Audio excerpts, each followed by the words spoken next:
அதாவது நோய் கண்டறிதல்ன்றதுல முதன்மையானது என்னன்னா நாடி. 8 இருக்கு, அதில் முதன்மையானது நாடி.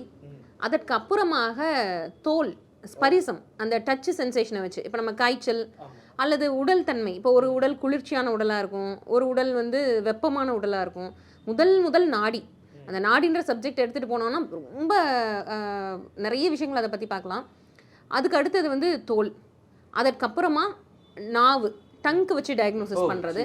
அடுத்து நிறம், நம்ம ஸ்கின்னை வச்சு டயக்னோசிஸ் பண்ணுறது. நிறம், ஸ்கின் டோன், நிறம்ன்றது எல்லாத்துலேயும். டச் பண்ணுறதை வச்சு கண்டுபிடிக்கிறது தனி, ஸ்கின்னை வச்சு கண்டுபிடிக்கிறது தனி. ஓ, டச் சென்சேஷன் ஸ்கின்ல வச்சு நம்ம கண்டுபிடிக்கிறது தனி. இது வந்து நிறம், அதாவது கலர் டோனை வச்சு.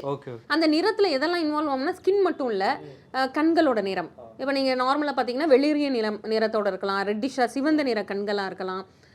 அதே மாதிரி நாக்கினுடைய நிறம், நம்முடைய எல்லாமே, நம்மளுடைய காதுகளுடைய நிறத்தை வச்சு, நம்ம கை மூட்டுகளில் உள்ள நிறம், உள்ளங்கையில் இருக்க நிறம், புறங்கையில் இருக்க நிறம், இப்படியாக நிறம் அப்படின்னு எடுத்துட்டோம்னா அது நம்மளுடைய உடல் உறுப்புகளில் இருக்கக்கூடிய எல்லாத்தையும் வச்சுமே நம்ம வந்து நிறத்தோட டயக்னோசிஸ் பண்ணலாம்.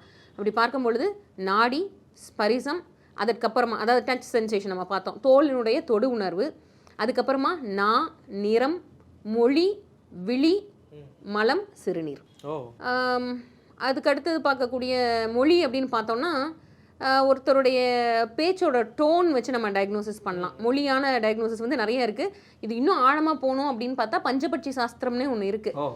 அதில் வந்து நம்ம பேசக்கூடிய தொனியை வைத்து நம்மளுக்கு என்ன நோயின்றதை கணிச்சு சொல்லிடலாம்.